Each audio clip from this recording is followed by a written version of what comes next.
In that supremely illuminating posthumous collection of lectures by Henry Corbin, entitled Temple and Contemplation, Corbin single-handedly restores something of the ancient depth of understanding as to what a temple is.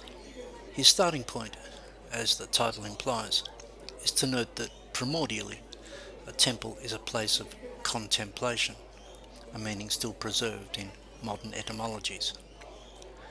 Indeed, as he notes, a temple, primitively speaking, is a platform for observation, a marked place set aside for visions. In its simplest iteration, is a platform from which one is able to see the horizon, which is to say, as far as the eye can see. For Corbin, this signals an inner spiritual activity, a spiritual far-seeing, the casting of the inner gaze to spiritual horizons.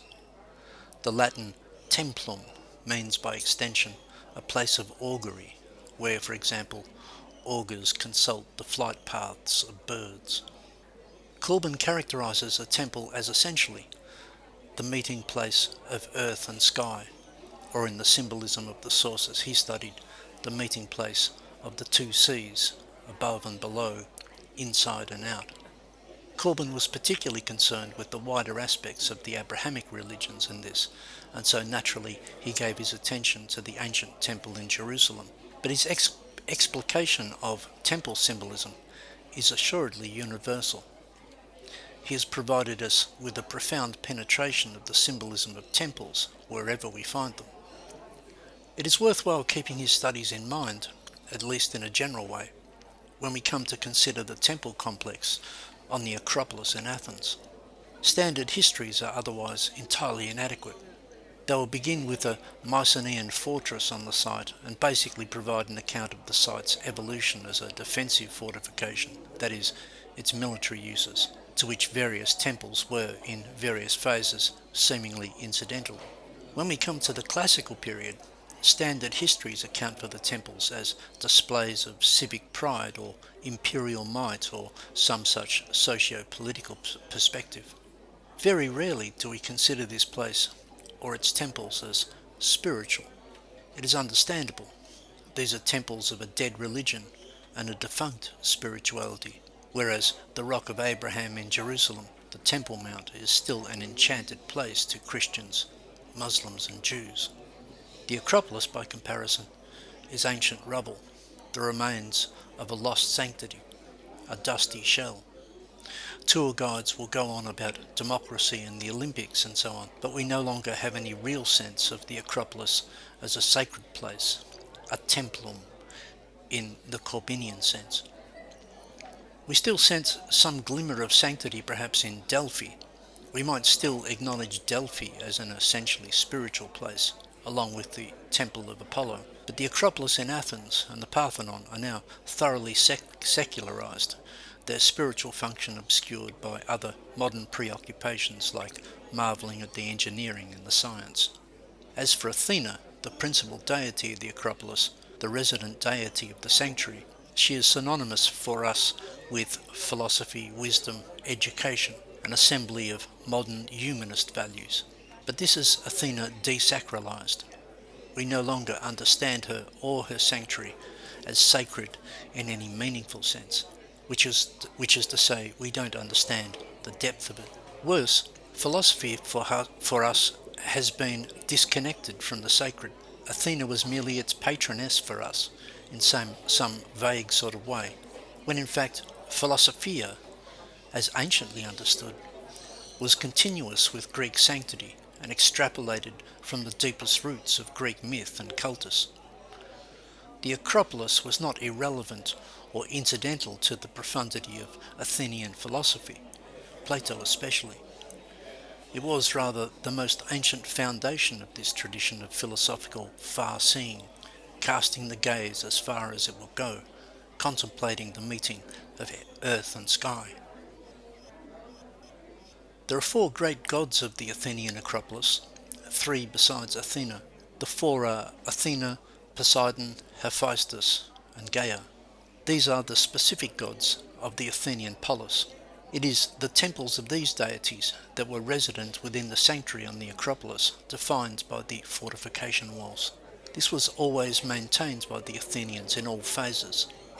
Other deities and pan-Hellenic deities were given temples below the Acropolis or on the slopes of the Acropolis, but in any case not within the upper sanctuary, which was reserved for the gods of the polis, the four of them, in a very specific configuration.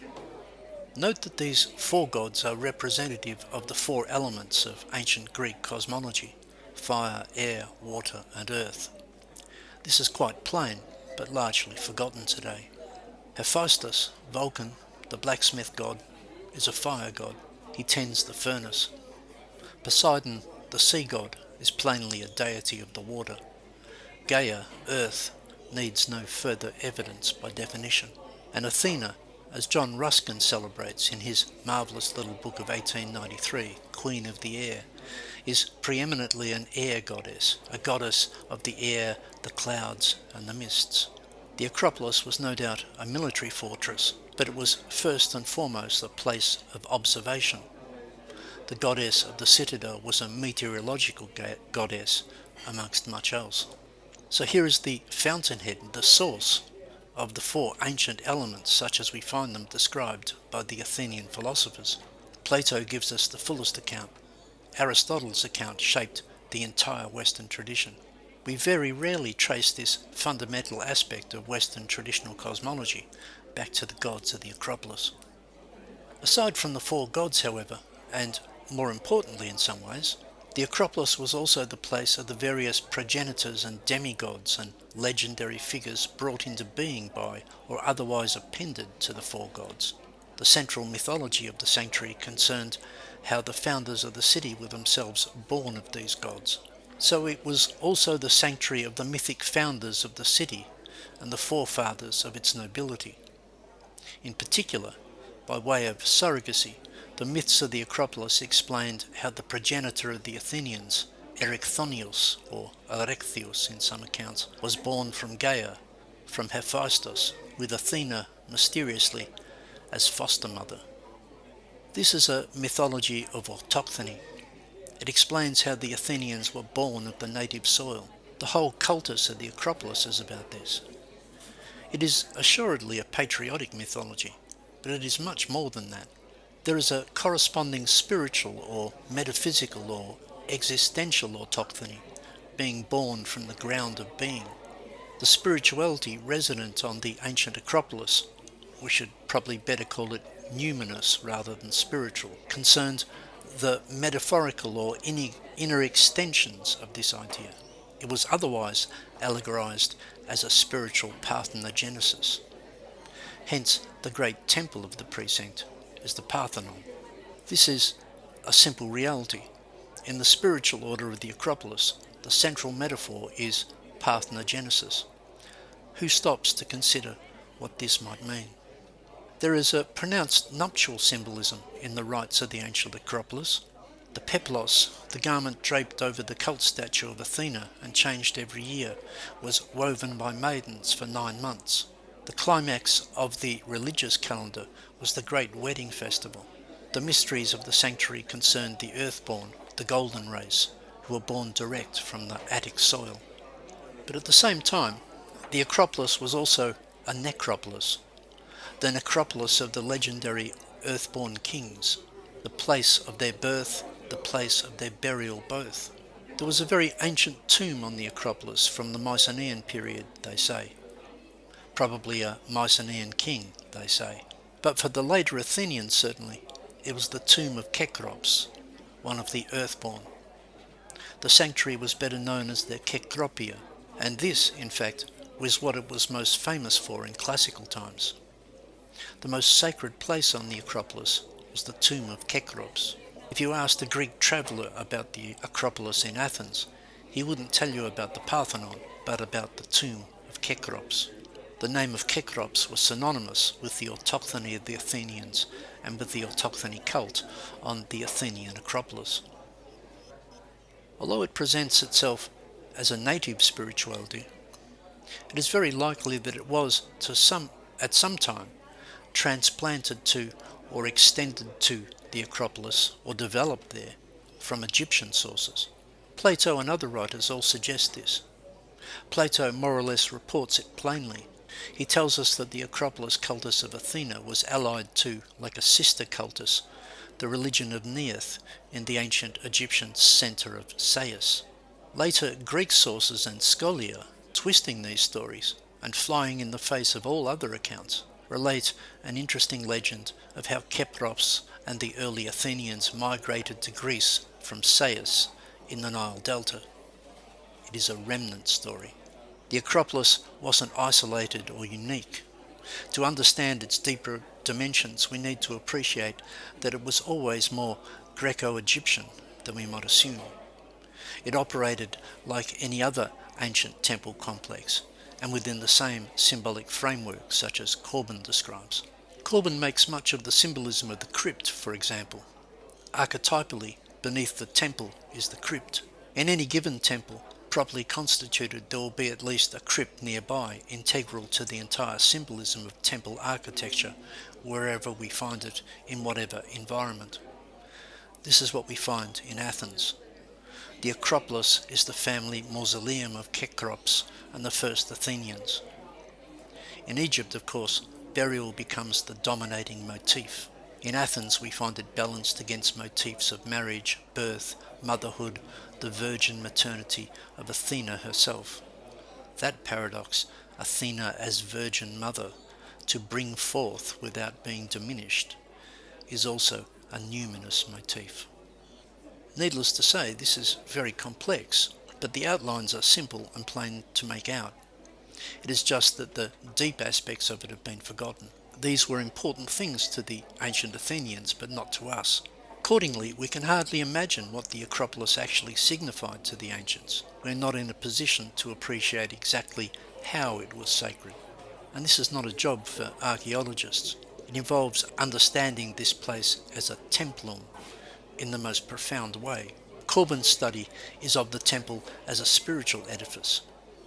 Everything he says in that study is pertinent to the Acropolis and its temples. That is, we can expect that there was a spiritual vision, a numinous vision embodied in the Acropolis, the Kekropia. The Greek veneration of the place was not sentimental. We find it very hard to rise above the sentimental. Our cultural appreciation of the place as a spiritual centre of our civilization never goes much deeper than that of the tour guides. We never grasp the sacred. We can expect there was a metaphysical teaching, albeit in the language of myth and symbol, embodied in this place, and luminous in its every feature, including, for example, the sacred springs in the sanctuary. The Athenians were, if nothing else, thoughtful people. We can be sure that they applied their minds deeply to these things. What is required is a reconsideration of the place of the Acropolis in the Occidental tradition, but first a better understanding of it as temple in the most basic and most profound sense. Little of this has been clarified by archaeology, and our textual sources a little better. To a great extent, the thing to do is to go back to basic meanings.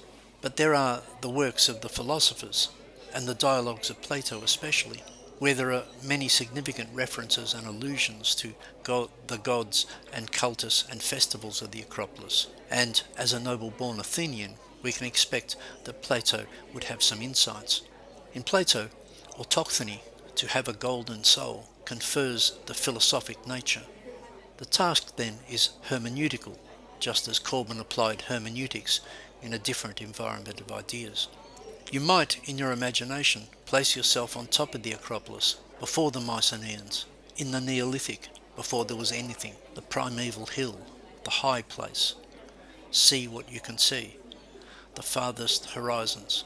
No doubt it was a very fine meteorological vantage point, but by extension it is, as Corbin would insist, a place of inner vision as well. It didn't become sacred because it was a good spot to watch the weather. Only modern man goes up for something so trivial as to admire the view. Athena is a goddess of the clouds, Hephaestus of thunder, Poseidon of rain, Gaia of the fertile soil. But it is reductive to underestimate the extent to which this was subject to long generations of pious contemplation. The philosophers merely tease it out, translate it from muthos into logos. In any case, it should hardly need to be argued that Athenian philosophy ought to be considered in the context of Athenian mythology and cultus and religious life. That means restoring the Acropolis to the picture. There are no prospects, of course, of restoring it in fact. The Temple of Solomon has also passed into the imaginal, and the Temple of Herod, and no amount of revivalism and role-playing will bring back the gods. Even less the sort of confected spirituality that the Nazis tried to impose upon the site when they took Greece in 1941, or indeed the nationalist fantasies that many Greeks attach to it now. It is impossible to extract it from all of this. Thankfully, modern restoration work isn't too bad, but it's almost impossible to get a proper sense even of the topography today. It has been engulfed by the modern city in the last 100 years. In older photographs, we can still at least see its relation to the landscape. In ancient times, they credited Athens' philosophical prowess to the quality of her air, an allusion to Athena as air goddess. Who even guesses now that the central cultus of this place concerned the subtle qualities of the airy element, spiritus or pneuma? The Acropolis as a place where earth and sky meet. Athena as an air goddess is nowhere to be found in the modern Athens of the automobile, that's for sure. The air in modern Athens is a graphic reminder of how ill-positioned we are to understand such things in any meaningful context now. To understand the Acropolis as a spiritual place, a numinous place, a sacred place. This is a place where, from very early times, human beings cast their mind to ultimate things, is not a natural outcome of modern interests or modern inquiries. It demands that we think about it in a very different way.